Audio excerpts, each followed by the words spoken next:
We're kicking off week 2 here after a really roller coaster of a week 1. And honestly, as the days goes on, I don't know what's going to happen anymore. It's been such a grand time. My name's Sierra Dunn. I'll be your host for this week. And joining me on the desk, while I have Vans and I have I Hold Shift, which I've now discovered the perfect duo name for you two. Are you ready for this? Okay, I Hold Vans is actually really good. So maybe I have the apparently Vans is muted, so y'all can just hear me have to say his beautiful ship name of I Hold Vans for him and Shift. I was thinking Vans Shifty Shift. I think that one's pretty okay. I'm here for that. It's so easy to do a duo name with me because you just take I Hold and then you just throw the first half of someone else's name on it. But I'm trying again. I'm here for that. You good, Vans? I don't know. Are you good? I don't know. We were good. I didn't touch a single thing. Are we this good? Is like old man yells at clouds, but like Production? old man figures out technology right here. Production, we good? Jeez Louise. We're good. I'm getting the green flag. We're all good over here. I'm glad we have you back, Vans. We lost you know for what? half a second, but it's good. It's because I yapped too much last week. I was on for every show. Then you had to watch me for half an hour yapping for a pre-show. Here I'm yapping again, and it was like, you know what? Let's just sabotage Van for the first 2 minutes. But now we're here. But what was the thing? I was trying to fix my stuff. I can hear myself out there. Was it I Hold Vans? What do we go with? What do we go with? I was thinking Van Shifty. I like the Van Shifty. I like the Van Shifty. Well, yeah.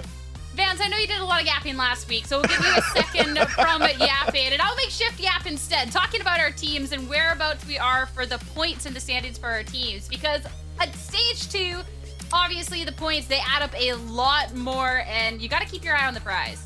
Mm-hmm. Yeah, and I think, just based off of the early matches, again, Group A playing up against Group B and obviously vice versa, YFP, I think, stood out as being a really solid opening debut for them in stage 2. Same for Winthrop University going up against Fluffy Aimers, who still just that roster cannot figure it out, man. It's so puzzling to see those guys not being able to find success. Blinn also almost pulled out a map 3 winner last week, but not quite able to do so. So we've got an even split for now, top 3 on both sides. I would say it looked pretty solid. The only real outlier here that you just can't look at and take seriously is the M80 at 0-1. Those are both really tight maps that they played up against Oxygen Esports. So I imagine they'll bounce back and they'll be fine, no problem this week. That's the thing, though. It was still against Oxygen Esports, right? And we've been hyping up Oxygen Esports since the mid-season cup, since they won it coming into this one. They are the favorites. I mean, the losses that M80 suffered versus Oxygen Esports were like 2 rounds differential, one that went into OT. There's nothing much you could really put into pinpoint to M80's playing bad this season, because it feels like they've definitely turned it around from the stage 1. Yes, there are still some gaps here and there of to see that perfect team that we expect, but I mean it was still a very close game. And that's an M80 that we'll get to see a little bit more from in tomorrow's matches, but we got to talk about who we're going to be spectating today. We're going to be kicking it off with QOR going up against Dobros. You're talking about teams that looking to get those dubs. I think Dobros, all eyes on them. Later on, it's going to be MXS going up against Turtle Troop, and of course, we'll have a full week of Valorant for everyone here, so make sure to be tuning in for all 3 days to see all the matches. Honestly, I'm excited for that last day as well. But we got to talk a little bit more about our first matchup for the day, and I want to go back to this Dobros roster here, Vance, and what we've gotten to see from them, because Dobros, I mean, this was the team that almost got relegated. They fought their way back out through, and now, even just seeing the last week matches, we are still seeing good things from this team. We're just still missing that win. It's kind of making me happy that, they didn't get relegated after all, and that they did an okay mid-season cup, but that they're turning it around, right? Ever since, it's almost like you could only go up from here, or it's like, hey, I have a light lit up under my butt and I have to start waking up. By the way, I was just caught off because every time glancing over an Ange roster, it kind of reminds me of Ethan somehow. I don't know why. They kind of look like right, chat? But anyways, the roster's been looking pretty good overall. I still love that this roster is still testing things out. within their comps in itself, right? Because we'll talk about it in a bit, but you know, they came out with the double duelist last week. They're trying to iron out their maps. They're trying to freshen up their compositions and their play style as well, instead of just trying to go with like the cookie cutter meta or whatever they need to do and just try to copy paste certain strategies to try to win rounds. So I'm loving what I'm seeing. There's been some role changes as well, and they're putting up some good fights. I mean, it was still a nice series that they got against MX MXS, even if they lost last week. So it makes me hopeful. Yeah, hopeful, I think, is a really big key word when we're looking at this. And I actually want to be pulling up this tweet coming out from Ange. And I think the last little part, it's short, it's sweet, but I think it really just kind of hits home here. I don't want to paraphrase this one. I know we got it pulled up here somewhere. I don't want to ruin the ending of it, but here, we're pulling it up. We're getting there. It was GG to them, perfect, so close to greatness. And Shift, I think that's really a good way to put it. I don't know if greatness is necessarily the word that everyone across the board would use, but so close. We see this roster get so close in these matches. This loss to MXS went the distance there in that map 3, and MXS is one of the top teams we have here in Challengers. Yeah, I think the thing about it, you know, substitute in any of the teams you consider to be bottom 4, bottom 6 against the top handful of squads. We've had a handful of really close matches through the cup as well as opening things up. And for Dobros, you know, I hate to put a lot of weight on it early, but that's a series that you look back on and say, wow, like if we were to get a win there, we're looking pretty solid in terms of staving off, you know, potential contests later down the road in terms of relegation before we start looking at things like playoffs, because, you know, that was a very winnable series for them, and obviously you felt that direction, but it's a tough ask at the same rate. You know, it's kind of 6 of one, half a dozen of another. You would love to be able to walk away and say, hey, we could have beat these guys, we should have beat these guys, but at the same rate, you also take that as a really strong litmus test into what the potential of our squad looks like. I think in particular, you know, we saw a lot of good stuff with them when pistols were in hand, not just because the clips are showing right now, but the statistics also back that up, that their low buys, their half buys, and their pistol rounds kept them in the mix maybe a lot longer than you would have expected versus a powerhouse like MXS. I love that the highlights of that second map on Breeze, though, is like one clip. Because if you want to go back to that for that tweet from Ange, it said, okay, well, so close to greatness, but definitely not if you're thinking about that second map where it was like a 13-2 loss that they suffered against MXS. But what was awesome was that, like you said, Sierra, they took MXS to the distance on that third map. It was an 11-13 loss going in for Dobros, but at the same time, there's been some players that step up to the plate throughout the whole series to make sure that the games stay close. And I'm thinking about more specifically Ange himself that we have been praising so far, but also Precision had some amazing rounds as this Killjoy. So you know that now on paper, this team has a lot of firepower, and now they're still trying to figure out, like I said before, like how they want to approach the maps, how they're building their compositions. And once they find that groove, I think they're going to be looking to become maybe a new dark horse in this stage 2. Yeah, but we got to talk about who they're going up against for today's match and talk a little bit more about QOR. And it's funny because this was actually a very similar series last week where QOR was going up against Turtle Troop, and same thing. The first map, second map, completely different looks, very one-sided, to then a third map. That was an overtime loss here for QOR. And this QOR roster, even if they do have a couple more wins under their belt than Dobro's Shift, at the same time, I still feel like with the expectations of this team, looking at the skills of the players, there is still a next step they can achieve. Yeah, and I think there's a couple of players in particular that you can point to in terms of how they've elevated their game going into the stage and where they can continue to improve moving forward. Ziff had an incredibly good series when he was playing up against Troop from really all 3 maps, even with the blowout map in the mix.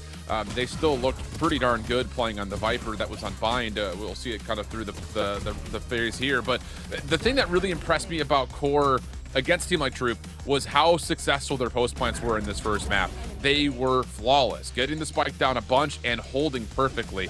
That's something that, you know, you cannot throw away advantages against a team like Troop if you're going to beat them. And QOR absolutely showed us that. More importantly, they put Troop in a blender to where you had this Troop squad completely lost on what they wanted to do on this first map. Now, of course, roles were swapped when we got over to the second map, but then eventually when we get to Icebox, it was everything you wanted to see in terms of teams finding composure, finding ways to get good retakes. The problem was we eventually got to an overtime where there were a handful of winnable rounds in the second half for QOR, and they couldn't find a way to secure a win, especially on that last round where they failed the post plant setup that looked like it may have gone pretty well for them. So a couple of mistakes here or there, but QOR gave themselves a chance to, again, provide what we would consider to be an upset.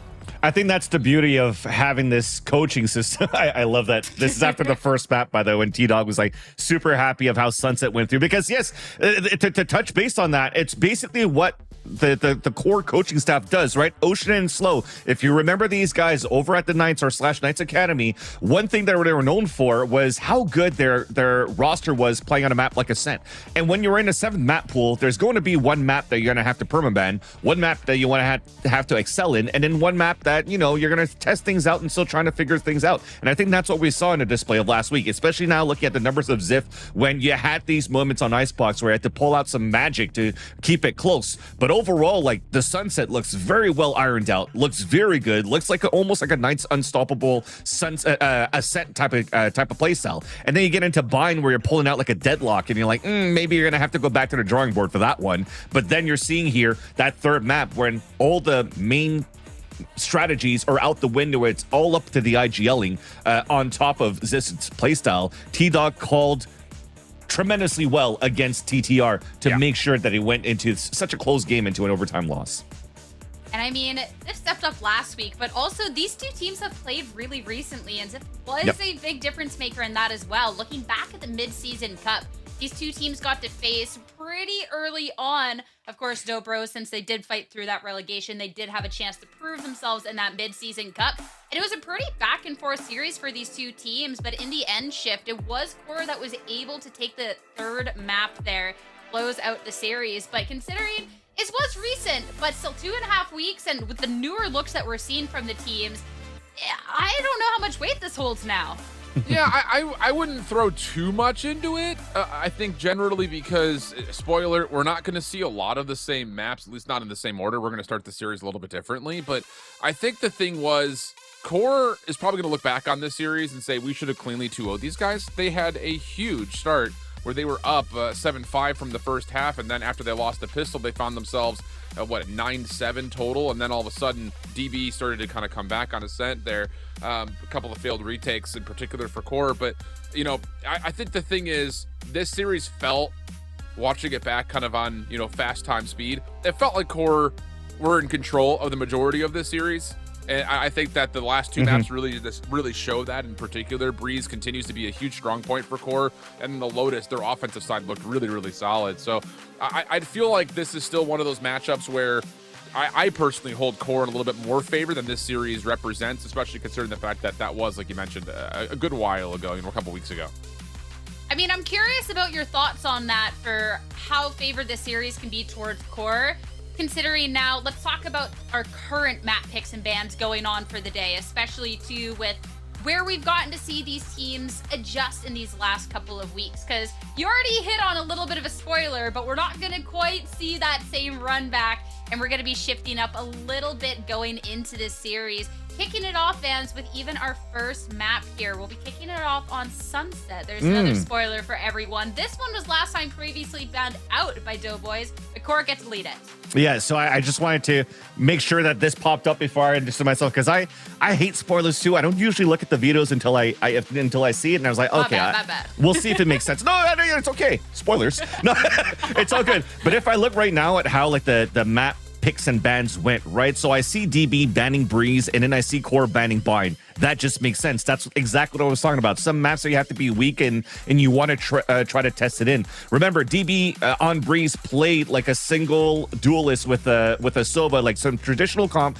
versus QOR, where they got smashed on 5-13. You saw that score. Then last week we witnessed they tried to come out with something new with a double duelist, putting Riku on a jet roll, having Zachary playing the Yoru, and they still lost last week. So they kind of just had to make sure that, you know what, maybe we're gonna put it back into on the drawing board and then focus on where we're good at. And I'm liking that they're picking Lotus, because Lotus is where we saw like some very cool, like what was it, like a drone on a Deadlock. Riku, they were playing a Clove, and it looked pretty decent because they brawled out very well against their opponents. Whereas Sunset, we just mentioned before, this might be the mainstay for QOR as a main map pick. So if you let that float, they're going to take it for sure. And then it'll come down to Ascent, where it could always go back and forth between these two teams, just because you have heavy firepower in both of these rosters. I think this map set overall, I mean, anytime I look at a veto process when there's one squad who has a hard set veto, often you can get severely punished on what happens in map number, or whatever map your opponent picks on you.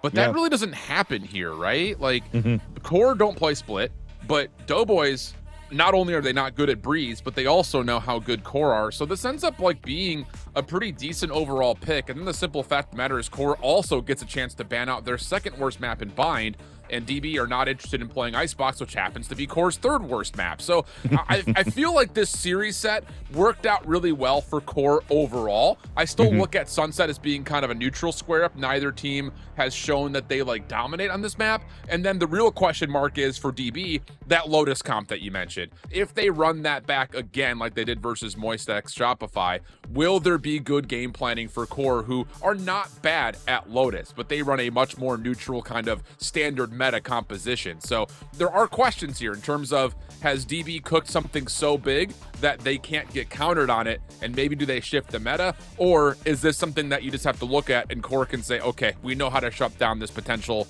Clove and Deadlock combo, and this I think could possibly be a 2-0 for Core if that is indeed the case. Yeah, I do agree wholeheartedly with what you're explaining here, Shift. At the same time, I do agree here that when you're looking at the vetoes that remains here between these two teams, it's the best chance right now for Dobros to keep this competitive against Core at this point, because, you know, Split, they were winless in stage 1, and I think they had other maps where they didn't find too many successes. I think Icebox was one of them as well. So to see that, you know, you have some possibilities and some capabilities, it all depends that if it's the same comp again on Lotus, or they bring out something new, will they still find that same consistency there on a map like Lotus, where they're able to get such a nice upset win against MXS? So I think you're right on the high, at least on that point, on that second map, so there's a chance.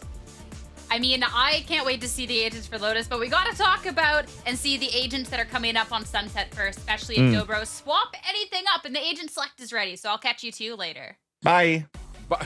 Bye. That's a funny way to set things up. Yeah, I usually do that till Sierra's dawn. I don't know why. Mirror Cop's coming through, but this is different for Dobros. They are going to be swapping into playing the Gecko, which, again, has shown so much value in terms of being able to set up host plant setup. So, yeah, this definitely feels like one of those that, you know, for Core, just do what you did last week versus Turtle Troop, where they did not fail a single post plant. On the other side for Dobros, it's kind of beating your opponent at what they do best. So, yep, neutral square up. 100%. And for Riku, they're the only ones that's doing the roster switch up here, or a compositional switch up from the last time that he plays this map. They're just bringing out now the Gecko instead of a Sova, which we've seen last week when Core was playing, of how many thrashes and how much value Nerve was able to get as a support role as this Gecko. And I feel that right now for Dobros, they want to do something similar. And because there's been so much tape and how dominant Core has been last week in their game, I think it gives a big chance right now for Dobros to understand those tendencies of what Core could be doing working around these maps. And what I feel like I remember here from their game is a lot of this orb control, a lot of pressure towards this A side. There wasn't too much mid control going at the beginning here for Core when they were playing their attack side. So maybe it's something that, you know, now you understand these tendencies. Do we want to try to work towards middle a little bit more? Do we want to take advantage of that? And when they did, though, they always had to make sure that they had to take care of Ziff, that was always like on the back lines, holding back from the spawn side to make sure that he could catch off rotates. So again, some great things that they've learned potentially here from the Core versus DTR, and we'll see if that's going to apply this time around. We're starting to piss around, though, with Core, with 3 players looking down towards middle. I mean, it's 5 ghosts. It kind of makes sense. If it's not going to be smoked up at the top at the very beginning here from Ange, then it's a great opportunity for for Core to score first. Yeah, I think your call on, you know, the mid focus being kind of a not even secondary thought, but a lot of a tertiary approach for Core in full rifle rounds came off the fact that Ziff was dominating, you know, that is also true. Here we go, though. Here's that quick peek.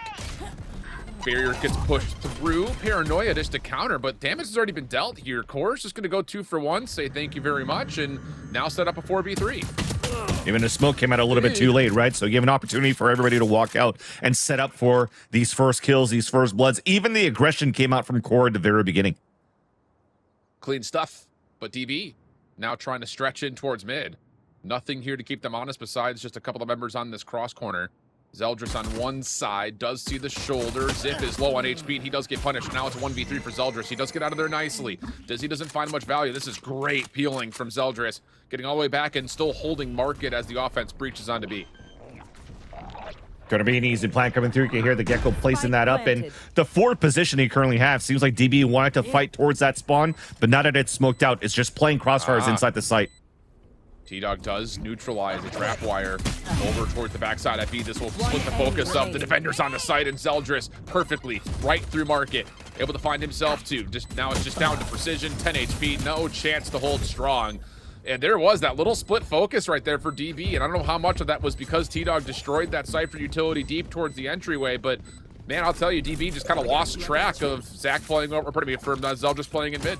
Yep, and a simple think of also the retake omitting to shoot the Dizzy coming out. I mean, I like that they kind of like flooded through different spots within the smoke, a call out from Core to time it out, and as soon as the players came out, they got blinded actually by the Dizzy being thrown. So very nice protocol being done from Core at the very beginning, but at least from DB, they salvaged it. They made it to 3 versus 3. They got a plant down. They could go for a full classic round this time around. And I'm liking this Cypher setup. This is so Benji Fishy like. If you've been watching here, Shanghai from Ziff, he's just making sure that the market's going to be taken over on that side for passive information while they could focus more players on the B side to fight in the front. Well, here's Core contesting over from the front of B. To be fair, you know, when we were watching this Core squad play against Turtle Troop, you got to remember that we didn't really get a chance to evaluate their defense because they won a pistol, won the follow-up, and then won the force buy in round 15. So we never really got a chance to see how proactive they wanted to be. But at the moment, with the weapon advantage, they will put a little bit of pressure towards B main and then retract back over towards mid to make sure that DB are stuck essentially in their spawn or to this play over at Elbow. Yeah, Riku's heavily damaged, but that's still pretty good. You've mentioned it. With the amount of pressure that they're adding so far at the beginning of this round, look at how thin the defense is and how passively they have to play. Just a bunch of jiggle peeks coming through. If there's a smoke coming in right at the beginning from spawn, a Snarly I don't think would be running out because he has no support to come through. This might be, give a huge advantage for DB to at least get a plant. Well, Nerve shuts it down with the first blood. Blinding. Paranoia comes through for Snarly. That will connect at least onto one player. Drone steps up, seeing if maybe he can find some sort of a trade. Not to happen. Flash out, execute in, but the team fire flat out is too strong. So last player left will just be Zach. Classic, 65 HP, and no chance, no hope, no prayers. 2-0 go Core. And a Thrash ready for Core. On that, I think there was a little bit of a mistime with the smoke coming through, and the first contact coming in from Shops was probably the tell there that the other ones couldn't make it out to Elbow after, because again, when you're trying to trade towards that front side, the fault line coming through and there's no smoke coming in towards the spawn, and that was probably the biggest thing that they needed to add, but they focused it on the shop instead, which I find it very intriguing because the spike was making his way outside towards Elbow, so you kind of want to make your chances for the plant more salvageable by smoking out towards gate. But it is what it is. They get a full gun round because of the full classic save that they have here for DB, and rifles on their end to try to work out here towards this B main to start. And here comes the Thrash with the fault line. Counter does come through, so Thrash will drop, but Zeldris still able to step up to find first blood. Not enough to deal too much damage, though, to this DB offense. Everything countered, and the Thrash is in a pretty unrecoverable position at the moment, so it looks like DB will come out perfectly fine in that 4v4. That's exactly it, too. It's going to be hard right now to get the Thrash through, and oddly enough, T-Dog, as we're 3 rounds in, hasn't really had a chance to bring up any ult orbs yet on his side. So this gives a great opportunity for DB to start working the map, especially on a 4 versus 4. You're forcing the defenders to now turtle up with a 2-2 setup, as you can see here, which then gives more map control and more opportunities for DB to run into like a duo trio setup, so they could guarantee trades and continue to take map control on their side. So if they're working perfect fakes, it's going to be even easier to hit the sites. Well, they're starting here for mid. The offense triggers a smoke over towards B to turn the attention of Snarly a little bit safer to make sure no one's hitting at market. And, well, both dark covers will dissipate here in a moment, and it's going to be DB just rotating over to A. The one site they really don't have any information on at all, but I think the biggest problem here for DB is that they don't know if there's anyone who stepped up into B main. So they're going to take their chances over towards A, and that's where the teeth of this setup for Ziff is positioned. Yeah, and he's going to be solo right now for T-Dog inside this site, only with the Spectre. Going to be tough. He's hiding in a pretty good spot. He's got a spy cam just trying to keep him safe, plus a couple of trap wires around him. Denies the wingman, flashes himself out for a chance. There's the aftershock through, and Ziff actually with a good reveal will get a shot through the wall. Time becomes a bit of an issue here. Ziff still popping off, finds himself a second, but Spike does get planted. 2v2 situation. Nerve does get revealed on the flank, has the Dizzy up. That will likely trigger a bit of a peek, and actually both players do get gooed by that. But still question marks in terms of where this retake is coming from. DB still looking towards the back at the defensive spawn. Wingman bouncing off corners will reveal that Drone's playing in a corner. 2v1 situation here, but Drone can just wait. Fault line re-earn. That's good for the crossfire for precision. And Nerve, he is very stuck. Trying to work his way into this site. Doesn't know who's going to peek first. Opening shots, just a bit of miss. And with that precision, we'll finish things off and hold the post plant for DB. And good call there. Drone staying behind the slant, behind Generator, so he could actually run the fault line, while Precision is always going to be first contact, so they could double swing once they let QOR actually enter the site. But the thing is, this was still a bonus round coming out from QOR, and a great way to start. And despite seeing T-Dog stuck in a corner right there, that setup is beautiful, because even if he flashes out towards the fridge, that gives a chance here for his teammate to pull up the camera, and he could actually pin out where those opponents are and try to get the first contact to come through. If not, if anything, Ziff had a nice wall bang too from that trip kill, and that allowed a little bit more oppression from QOR to hold out this A site. So they made it fairly expensive. Look at these hash shields that you currently have here for Ainge at least. And a battle towards B main. Current win for DB. Yeah, big opener for sure. Shuts down a lot of this defensive pressure. Now you're going to be short-handed, also trying to keep track of what's lurking around through mid. And actually, T-Dog is going to get proactive here. This is big. Crashes out, but T-Dog gets shut down. So now the hit from the front has so much more comfort. Yeah, even the flash behind it. And that will work out for DB, likely for the round. 5v1 post plant.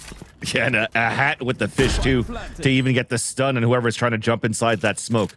But yeah, you were trying to get proactive after the main pressure that was happening towards that B main. It was a nice attempt. You think you had to read from T-Dog because there was a lot of pressure and a lot of fight happening towards that B main in exchange of utility that you thought you'd be able to have a timing. But you could definitely see here, Precision is doing exactly the same thing that Ziff did in the core game last week, just having the Cypher stay back, making sure that they cut the rotates. They don't necessarily need to lurk or flank yet, because they'll be the last point of attack whenever it's going to be Planet here that could come towards the market and fight back. So this is all nicely done. We're still early though in the map, so this is an opportunity here for QOR to understand here that the defaulting or how they approach the map is very similar as how they do it themselves on the attack, so they may adapt here very quickly in their next gun round.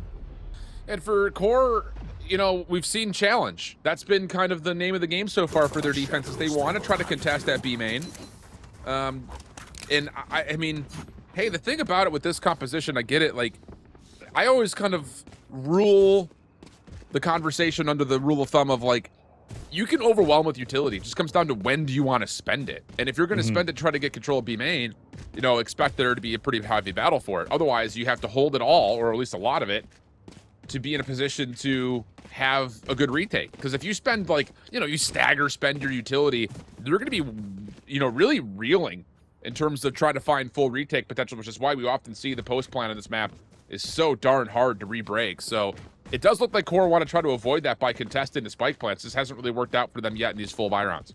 Yeah, and if anything, DB's been doing a good job avoiding those main characters that could have these strong ults, right? As I mentioned before, as we have a chance to talk about it now, we're about to start round number 5, and look where T-Dog is. He had no kills on the pistol or the second. They weren't able to give him an opportunity to get the defuse, so he's only got 2 deaths, which means he only has 2 orbs. So when you're trying to get that breach ult as soon as possible here in this first half, it probably might not happen until round number 8 at this point, unless they start going through his site where he could start activating. If not, he was kind of like Solo you saw 2 rounds ago inside this A site. So I like that DB are doing a good job here, thinning down the defensive line once again and not giving an opportunity for these anchor players to get too much value. But at least Zeltris is getting pretty close there, so that could be a very strong piece of utility going into the next round here, because they should be on an eco right now. You see, like, there's some sheriff buys going through around this hero rifle that Snarly saved on that previous round. If they could get something done out of this, I think this is also a great opportunity to maybe figure out if they could maybe even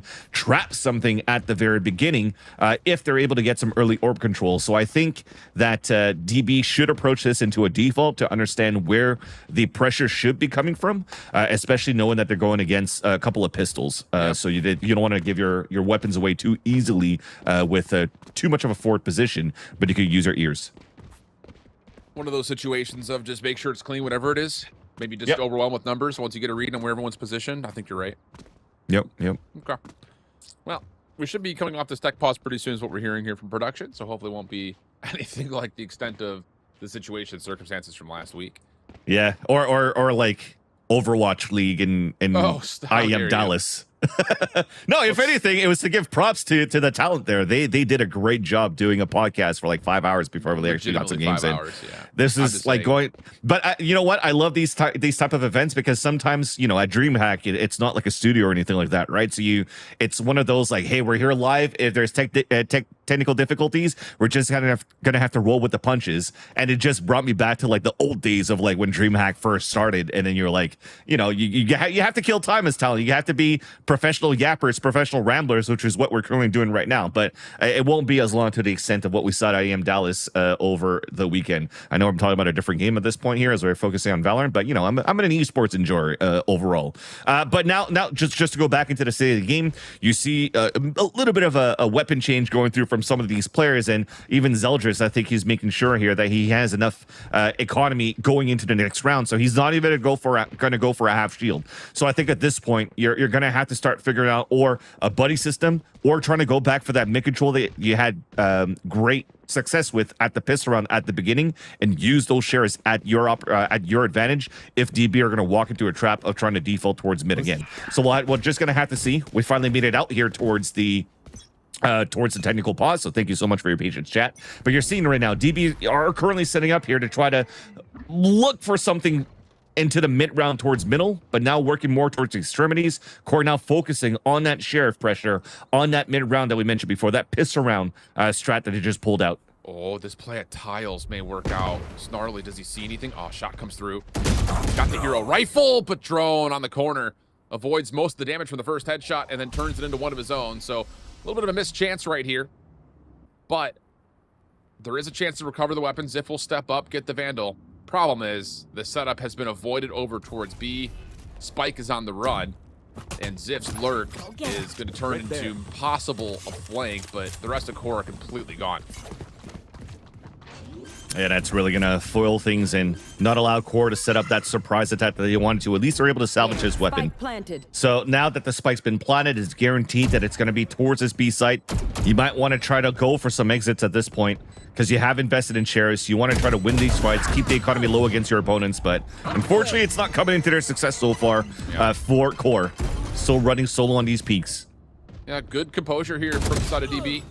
Not making many mistakes, as I have to pause for a moment. Was Ziff able to take another rifle out? But again, breaking down this post plant with pistols from here, very unlikely. Fault line will miss. After shot comes through, Zach just tosses his shoulder and sees that no one's on for the fuse as of yet. So a couple of kills here for the side of Core, but nothing to sweat if you're DB. They'll go up 3-2 with 3 in a row. Correct. So now they're able to also sacrifice not only their bodies, but you know, you're giving ult orbs on the other end, but who cares? You're already really close, if not already at these ults. And for your opportunity, that's where you kind of really needed to maybe get 2 orbs out of that one, right? 1 kill, 1 death, or 2 kills, 1 death. So you can try to reset things as close as possible now that you have the weapons back, right? So you see the showstopper that's ready. I mean, he was going to be ready no matter what, but at least now T-Dog, we mentioned before, he's already like halfway almost. So this is an opportunity right now for Core to let the dust settle, and hopefully here they can begin their march. Ooh, here we go, Zeldris. Even while being fault line, I mean, that was a great opening. Set up the follow-up Paranoia, just as good as the opener.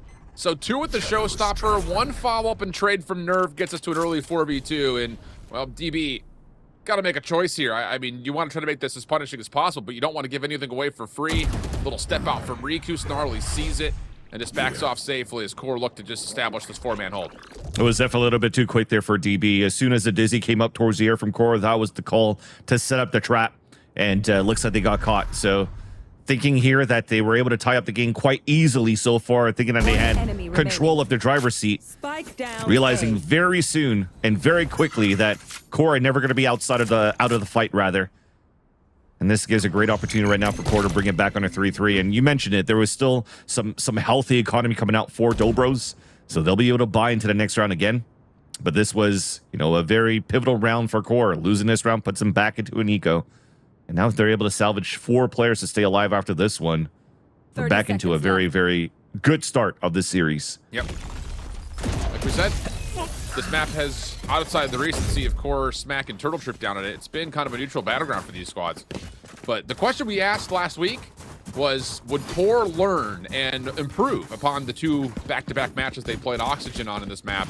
And boy, did they ever. especially from their offensive side. So that's still something to kind of keep in the back of our minds here. But for the moment, Dobros are showing just as much in terms of total weight that they can throw together on the offensive side. That's only going to get a little bit more dangerous here because, yeah, you got Showstopper in the previous round, but now you've got the chance to get Drone going with his ult, and there really is no counter to it on the other side at the moment.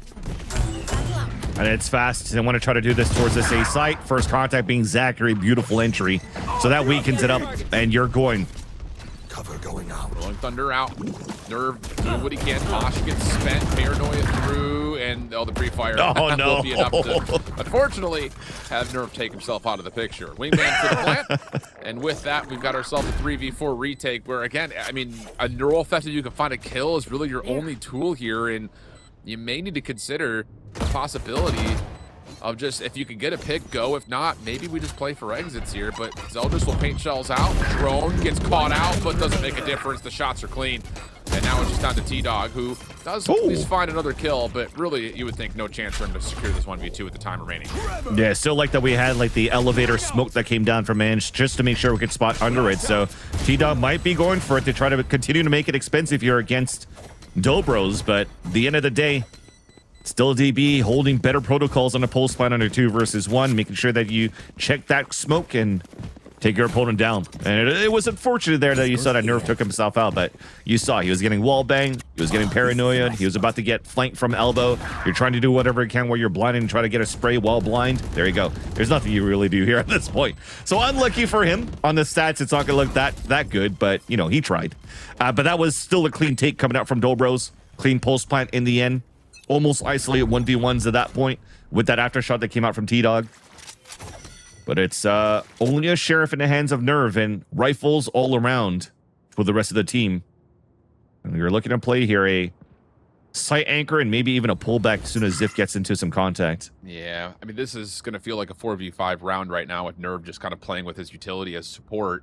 Yeah. But the thing about it is, if T-Dog finds something, he has an ult that could completely change this round. And more importantly, Zeldris actually takes on a player over towards tiles. That allows them to step forward and see that no one's over towards A main. And the defense can move around this. And this is great info for QOR at the moment that they should be expecting a hit up through mid. Smoke on the right corner should dissipate soon. Wingman's going to be used initially. And that's not even enough to get Zeldris to really reveal his position too much. So Nerve on one side, Zeldris on the other. Here comes the push. We're walking against the sheriff only. You talk about the weaker weapon. Now Zeldris will drop.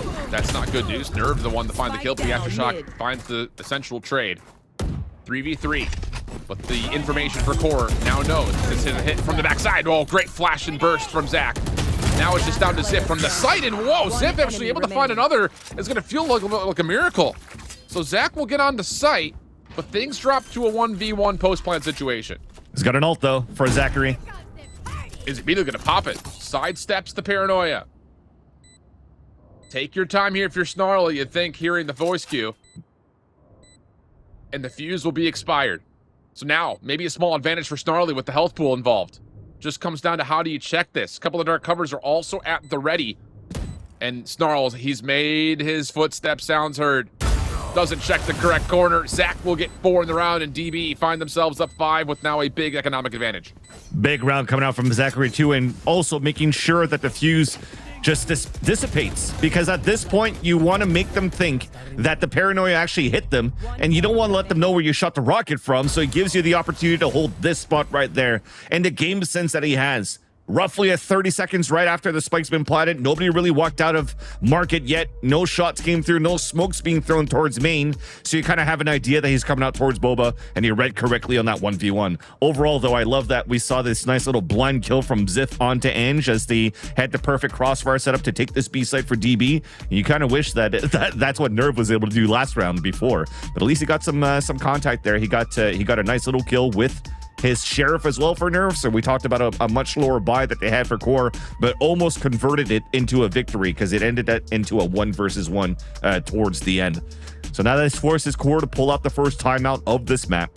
Ocean and Slow is Cool are going to try to discuss things through with the team. But right now for Dobros, they haven't really shown too many weaknesses, with the exception of whenever they're leaning on this 4-1 and more towards this B side. Precision's responsibility is to make sure that nobody's pushing down towards the mid. So if they're able to find information early now towards this B side for Core, they could start leaning a little bit more pressure towards middle and A side to just funnel DB back into where they could play a cleaner retake. Yeah. We really haven't seen much over towards B at the moment as a full force execute. So I think for Core, you start to evaluate how this map is going. He'll save this round right here. They're going to actually commit. The Rolling Thunder Force, surprising. And, oh, it's all gone wrong. Zeldris tried to burst his way in towards Styles, gets shut down. I mean, it was a really good Rolling Thunder and Paranoia combination, but DB receive it beautifully. Don't drop a single member. And now they can just walk their way into a 5v3. Especially with the hat. Now it confirms 2 on the top of shop, 1 towards the market, so weak side towards front B. T-Dog's going to hear all of this and doesn't have a fault line to hold him back, but at least has the aftershock. Now gives himself an angle where he could maybe set up here for a sheriff shot. Gets caught in the cross. That's a bold call on a full pistol round to pop Rolling Thunder to try to steal a round away instead of using it in a full gun round the upcoming where you don't really have anything countering. Feels like a bit of an odd choice, but definitely goes to show the the passion, if you want to call it, or the boldness that this core roster is bringing with them in stage 2. Yeah, that's the gamble of thinking that DB with the 4-1 setup, right? So your weaker side on mid, you could maybe funnel and get at least 1 player, maybe 2, if they actually have more players setting up towards that A side, because they might try to battle to make sure that they prevent you from grabbing an orb on the A side. So you're just doing a high risk, high reward type of play. It didn't pay off, and unfortunately here, I mean, I like these type of plays still because this is almost very EG-like in a sense. EG just waits more for trap opportunities whenever they get information instead of going for a call out as soon as the barriers come up. But at least it's an attempt to try to leverage your ults to make sure that you could, or try, not to make sure, but to try at least to get weapons on your side, convert the round, keep the economy low against your opponents, and then have a much stronger gun round no matter what in the next round if you're able to do that damage, right? But it always comes down on trying to get information first before you do these type of plays where, unfortunately, Core didn't have. Well, plenty of tools still available here for Core if they want to try to reduce what has been 6 out of the last 7 since full buys have come into play for Doughboys. I mean, they are looking clean so far offensively. Thrash is available on both sides. Showstopper 1 away for Zeldris, though, is the big difference maker, as DB are just going to walk up mid. Completely untested, but you can see the setup. T-Dog on one side, a double stack on the other. Oh, but this is going to catch him by surprise. Thrash is out to stop this play through mid, but you already have a teleport into the smoke, and Ange, almost finds an opening. Everything stays neutral for now, but market has been taken, and Ange is still deep in your spot, which T-Dog shuts down. What a read, what a play. But the action's still not done as the wingman will plan on B. Wait a minute, the smart plays by T-Dog too to stay alive from that flash and jiggle to bait more shots. So they have great information on how many players, at least 2, are inside market now.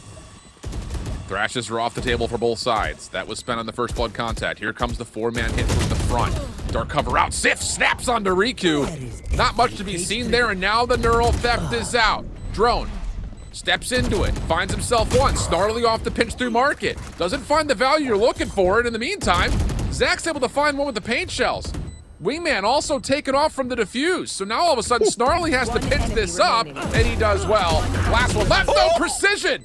2 tight headshots. Snarly, not a lot of time here for the defuse, and it's the classic that gets it done. DB find themselves 7 through 10. We talked about it before the show here. One player that stepped it up last week against Voicex Shopify to keep the game close was Precision on a 3 versus 1, avoiding the mosh, getting these shots, and unfortunately there, under the pressure of having to throw that smoke, it makes it free for Precision to know where he had to spam with his classic for the last kill, and that was just unfortunate there for Snarly, but man, was that a good hold there for Dobros on the post plant on that 1 versus 3, and all of that focus towards that market. Remember before, they got that information and want to focus on that so much, and this time, a trap play and misses! No! Oh, man. Things not going well here for Core at all. And now we're starting to see some of the talk turn into action here for DB in regard to how close they were to getting an upset in week number 1. The polish still there, although Snarly kind of holds the line just a touch. Wow, that's really well done from Snarly. Super Gives nice. Core a chance here at this round, considering the flop off the opener. And the spike not even going to be planted at the moment because the aftershock delays a little while longer. There's a chance here, but Ange will shut most of that down as Ziff will drop, leaving T-Dog by himself. Yeah, especially when you have a lower buy here for QOR once again, just trying to go for a higher risk. And imagine if that kill did happen. This would have potentially been a 2 versus 2, a 1 versus 2, and T-Dog to try to get something done here with this stinger, but just got spotted. Wow, what a half from DB. The pistol, the follow-up, that's it. That's pretty much the only thing they've really lost out on. Everything else has been flawless, though. That's been unreal from them. I'm sure we're going to see in the replay, but if we don't, if not, close your eyes and remember what Riku just did. They were stunned, they were flashed, and they were able to move forward and dodge a rocket somehow to get that pick. And unfortunately, yeah, we're just going to get the final kills, but that was such a big move to be able to win that fight, to be on point too as soon as you're unblinded, to immediately land the shots there onto Zeldris and win that fight.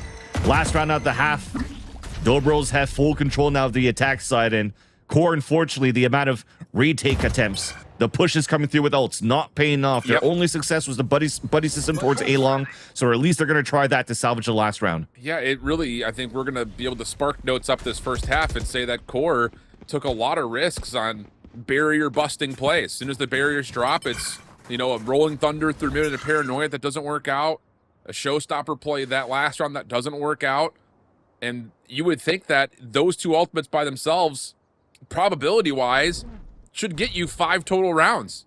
So instead of us being maybe 7-5, now we're 8-3. Snarly in trouble as the rolling thunder for the offense comes through, but Ziff there to keep him safe. First blood gets tallied, but it's not going to slow down this DB push, who gets a wingman over for Planet B plus a trade.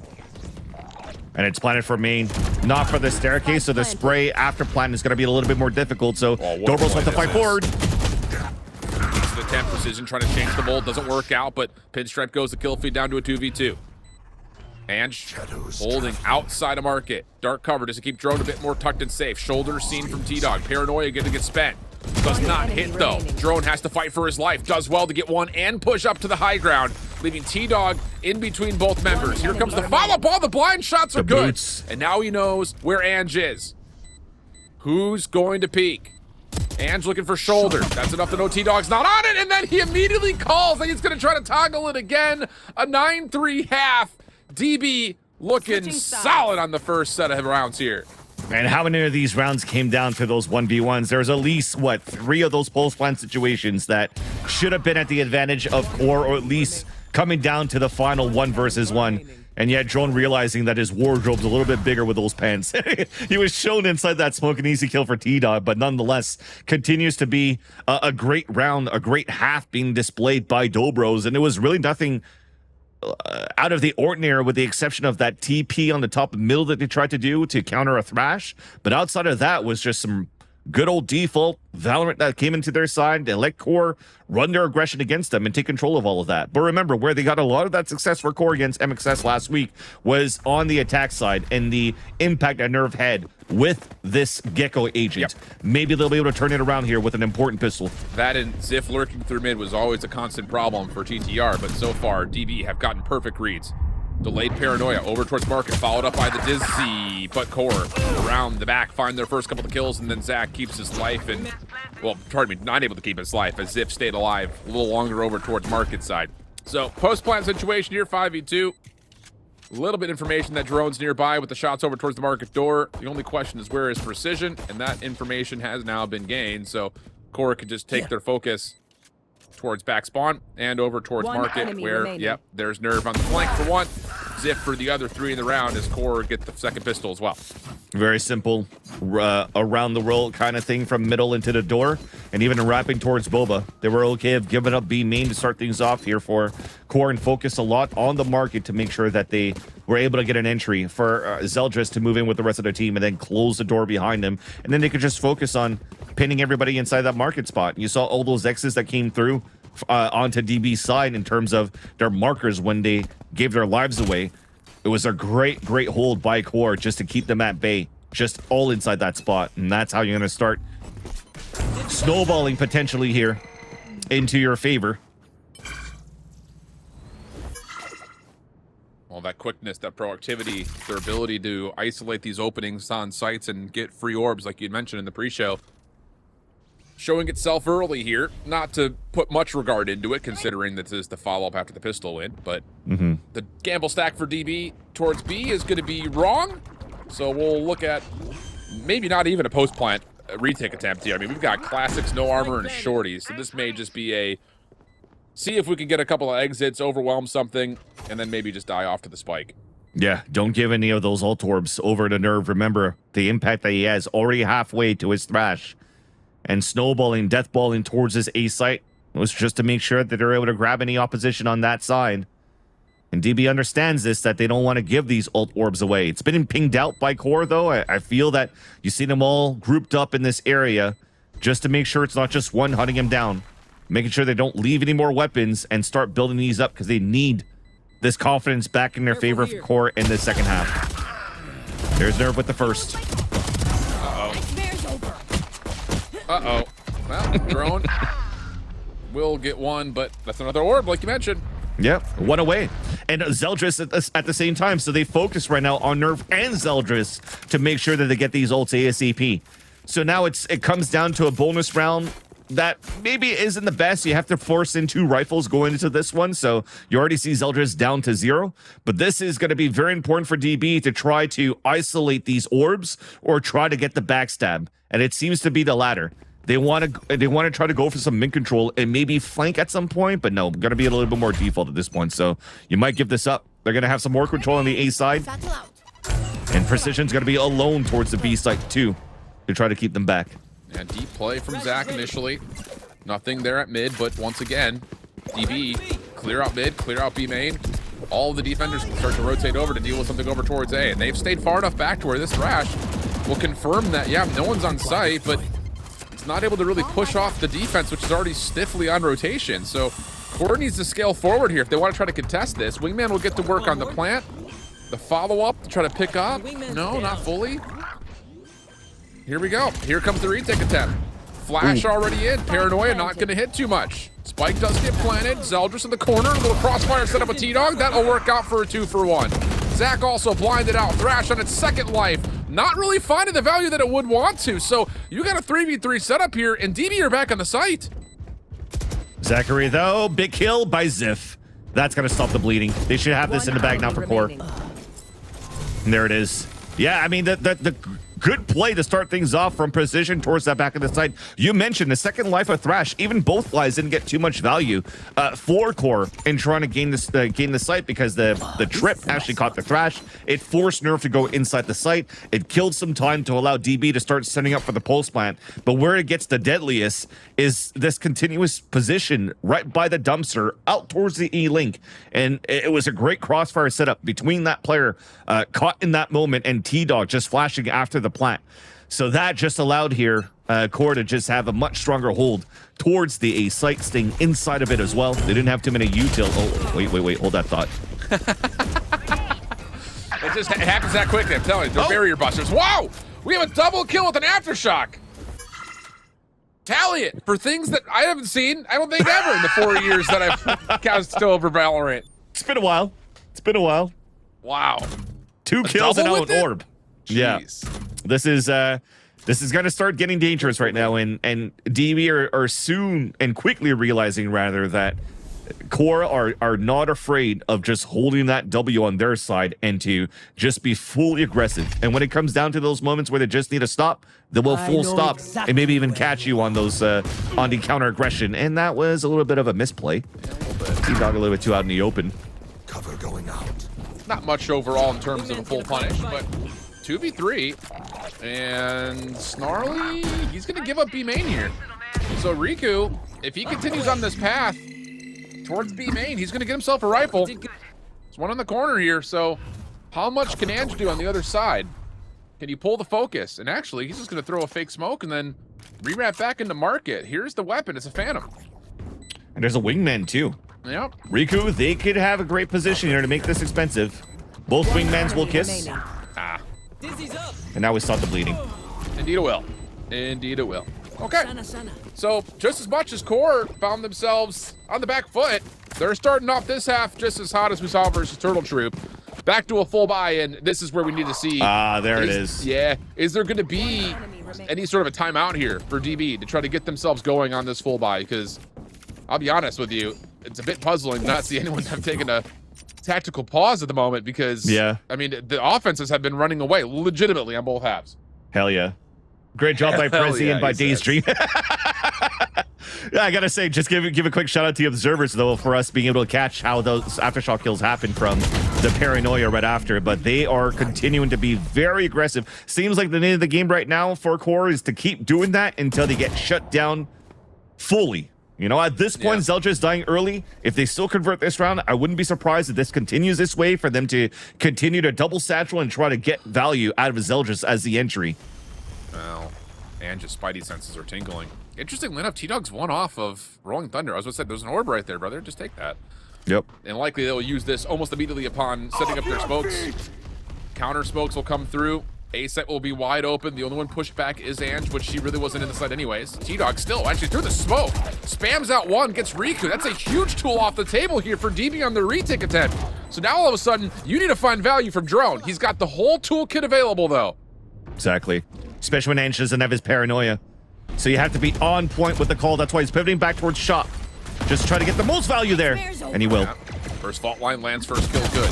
Second attempt though. Zach! Oh!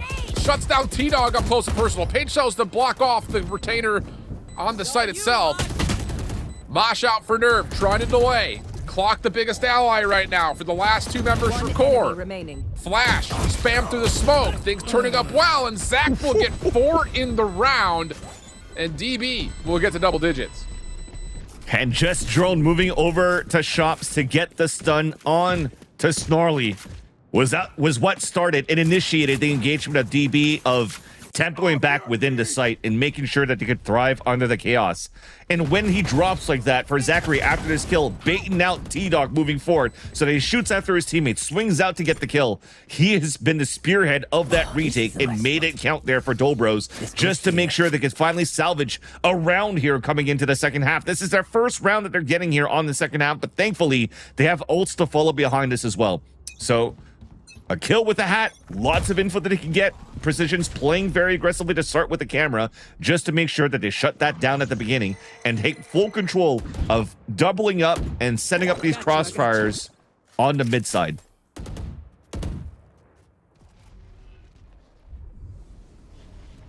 Well, patience now for the first time, it feels like, since the barriers drop. We mentioned it, right? Yep. If Zeldris is going to get shut down very quickly at the beginning, finally, then maybe it's going to be, okay, we're going to stop the breaks, or we're just going to try to make sure that because we won 4 rounds in a row for QOR, they could have continued that tempo.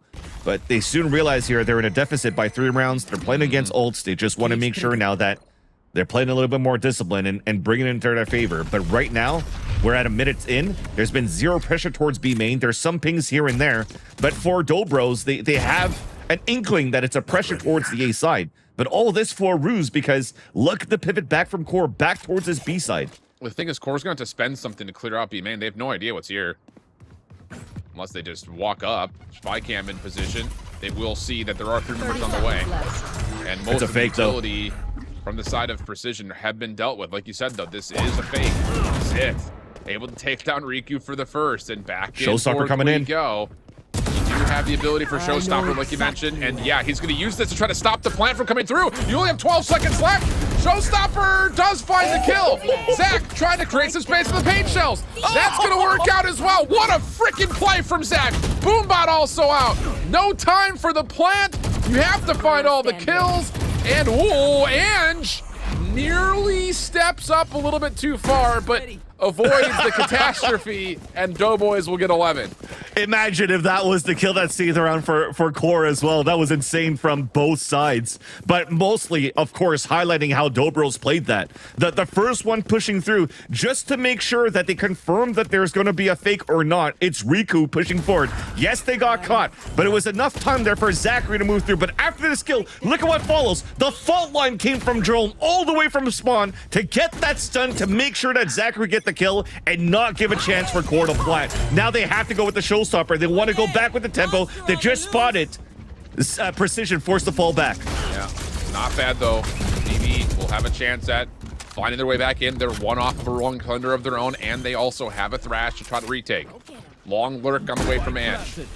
Spy cam and a trap wire in his way, though, and it looks like he may just default to playing back over to help this retake from the front. So how do you start this retake off if you're DB? That's the question.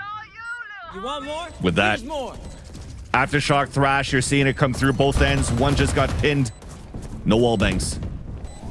And that's going to be struck off. Oh, maybe not fully. T-Dog will still drop. DB, turn that into a second. Precision immediately hopping out for the defuse, forcing Core to have to come back through, and with the Rolling Thunder urn, that will also be used. Halfway is what it gets to the defuse. Zeldris still holding on a back elbow. This would essentially be a 1v5. Pain Shells is good, but it's not in time, as the defuse will come through the kill as well, and now all of a sudden Dobros are on map point. I almost felt that was going to be a round for Core because I saw that unravel towards the elbow, adding that pressure back into Core when Core thought that they had the momentum on their side with how they pressured towards that site. That Rolling Thunder thrown from drone actually hit Zachary at the same time, which gave a chance for Zeldris to still kill Zachary while he was stunned by his teammate and hopefully get a chance in his favor with those pain shells. But well done at least for DB to continue and continue this pressure and making sure that, yes, even though we're not there for the immediate trades, there's still going to be a buddy system following after that. And now Core, they have no choice. They have to go back to the pistol round. Paranoia hits Precision. Well, Precision still finds the first kill. I mean, it just feels like Dobros can do no wrong right now. Snarly try to change that. Good retake over towards Market as defense is still staying strong. And now you've got numbers here for Core. A couple of decent tools still on the table here, though, for DB. I mean, you still have the Aftershock and 2 flashpoints in particular with the Paranoia. So there's lots of flash ability to work your way back into the site, but it is still a tough 4v3 ask on the retake. Yeah, now the gun's sticking out. Oh, the dink just behind onto Zachary. Opportunity for Core to salvage this round, though. I mean, that seemed a little bit too easy for DB working their way back in. Core still shuts down 1 3 mid on the lurk. Will force a little bit of extra attention here if DB try to cut through. Dark covers out. Shots are just not on right now for a couple of the Core members. Snarly whiffs almost completely onto 1. Ange trying to set up for the defuse, but T-Dog now makes his presence known. And Ange is stuck kind of in no man's land. Dark cover gets replaced. Toggle on the spike, but Ange is getting bursted down to 2 HP. Sees 1 on the cross, but not giving enough time to further anything more onto the spike itself, so Core will stay alive and get to 8. We'll definitely take that for DB. Despite that, we're going to see them on an eco in the next round or a half buy for Dobros. You kept the economy fairly low for Core so that when you have a chance to bring the economy back in your favor, you have a chance to actually close out the map, right? You still have 4 chances. Give up the round now. It's not a biggie, but you could definitely see here that Precision is not afraid to fight against the pressure coming out from Core with that pistol round strat that it came through of just trying to close that door and having Zeldris, instead of just satcheling in, just run in, just so that he makes sure that the spread and the gap is not too far apart if he's satcheling forward, and they can guarantee these trades. So that continues up for Core to, again, continue to play safely. Well, nothing safe about this. Eldris, whoa, okay, Precision. Fights back after he was the intended target on all of that. Holy cow. So Nerve will stick for a plant, and Snarly goes unchecked. Trying to teleport across. Precision whips around, finds the kill, and in the meantime, they've actually stalled out this plant. T-Dog gonna push in. Precision blinded, not gonna be able to fight back, and now we've got a 3v1. Yeah, solo Rolling Thunder just to try to get a plant, and still afraid right now because they've wasted so much time for Dobros, and they know that Ange has to be somewhere close. Now he gave his position away. Hard now to do the retake. Oh, TP'd into trip. Yeah. Oh, no, it was a camera. I mean, you just don't think there's a single way he gets anything out of this. Well, gets 1. Well, teammates gets called out. 12-9, the current count. Core still staving off this DB defense, which put together 3 in a row. 2 off of retakes.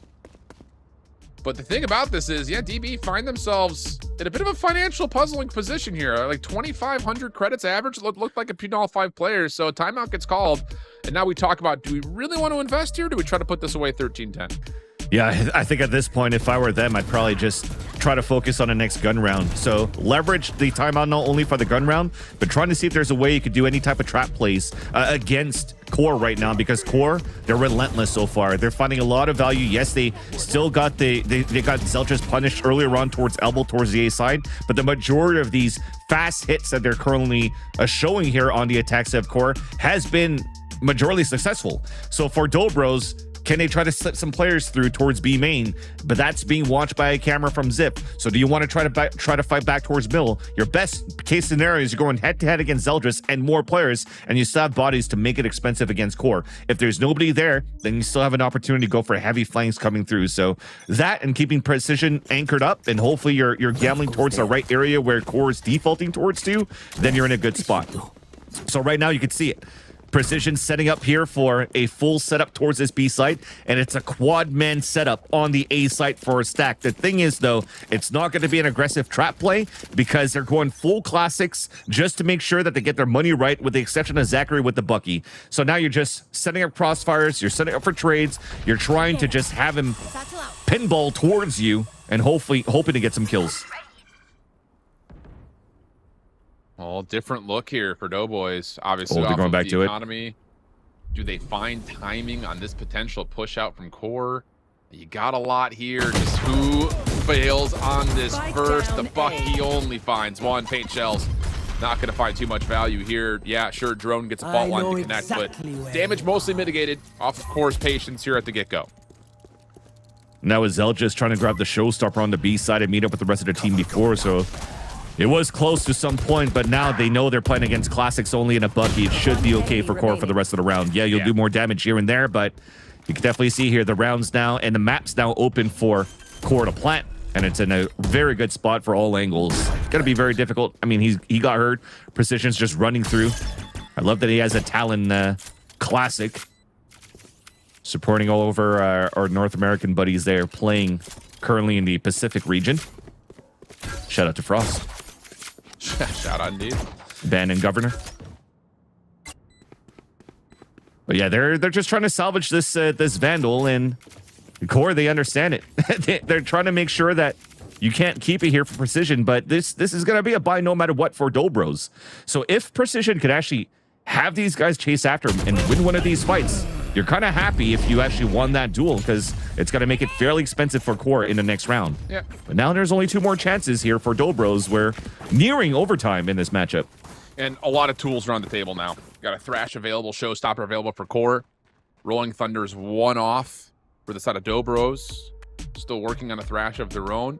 But this is an important round, I would say, not just for QOR to stay alive, but for DB, they need to get a read on terms of, you know, obviously must-win round. You figure QOR is probably going to try to spend most of what they have built up for the ultimate. So how do we avoid getting completely obliterated by what's available for QOR here? Because you drop this one, you're looking at 11-12 and likely not a great financial situation. So this round is essentially the game, or overtime in my mind. You know, probability staking. It's definitely a call for DB right now, leveraging the QOR timeout to say, do we want to play for the win or play not to lose? And play not to lose is to make sure not to make sure, it's you're basically not going to try to counter-aggress the early rounds here that QOR is pulling out. Or if you're going to play the win here, you might try to catch them off guard, because you haven't really shown too much on your side that you're able to at the same type of pressure on the defensive side as you have on the attack. By the way, as I was giving a shout out to everybody at Talon in North America, I didn't give a shout out to Boy. Got to give a shout out to Boy as well. You give as many shout outs as you want. Shout out to I Hold Shift. What the? Shout out to my kid. Shout out to VALORANT Esports. Wow. I feel so But yeah, so you can see it right here. So they're trying to go for some sort of contact fault line with a showstopper if there was something coming through at the beginning here for DB. But as there is no early pressure coming out from QOR, nothing quick, both teams can now play a slow default and try to gather information now. We're going to move into a mid-round trying to punish your opponents off information. Right here is you're seeing right now for QOR, they're just waiting for a tap of an orb so they could try to funnel and satchel Zelchus with his own showstopper, unless they do it with this Dizzy here from Nerve. Well, and that's the other part of it, is how much does Ange trust that he doesn't have to do anything here. Fault line comes across. Keep in mind, you have an operator watching mid here. So DB are saying, if we don't show anything on the outside of the map, maybe we can catch a lurker or a rotation through mid, but instead it is the Thrash to open the door here for Core. Elbow will be cleared, and the Thrash will be left behind the container over on A. Showstopper as well, trying to follow up.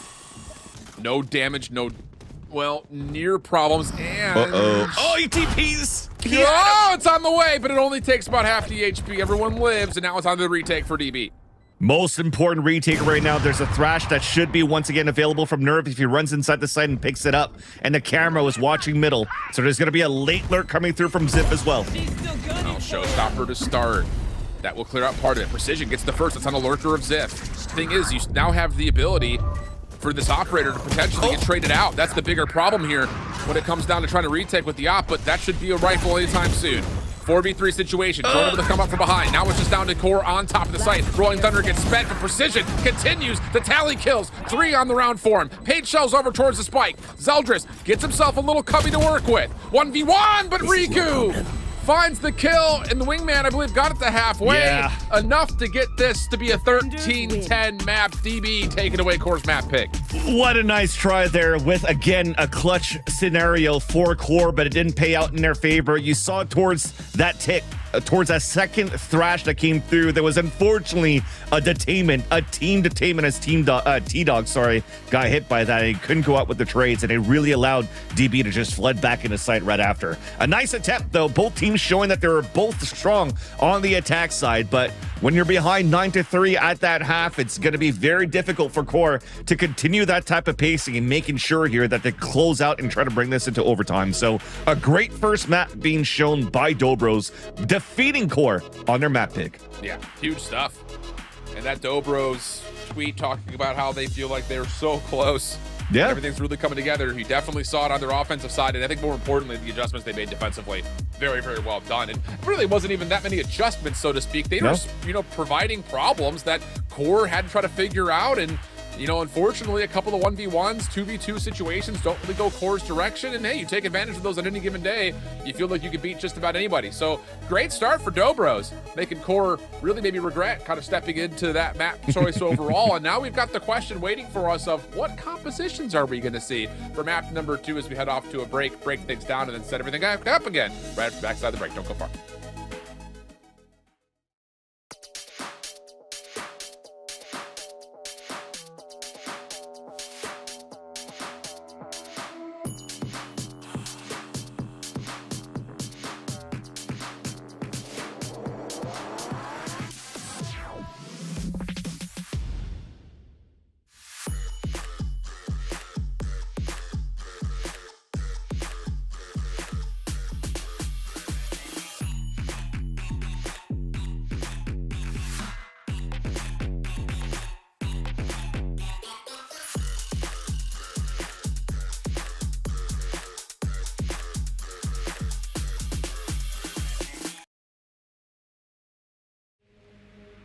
The game starts long before the game starts.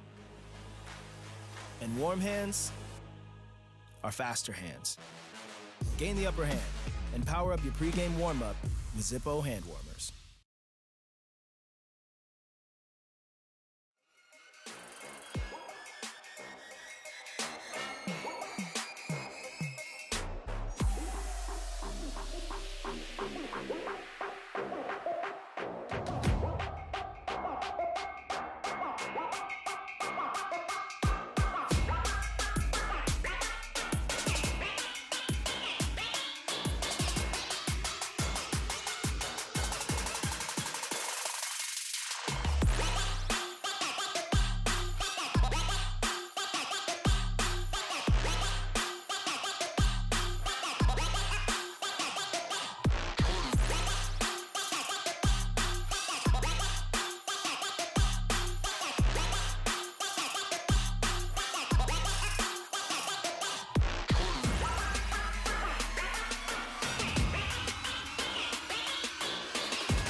Face.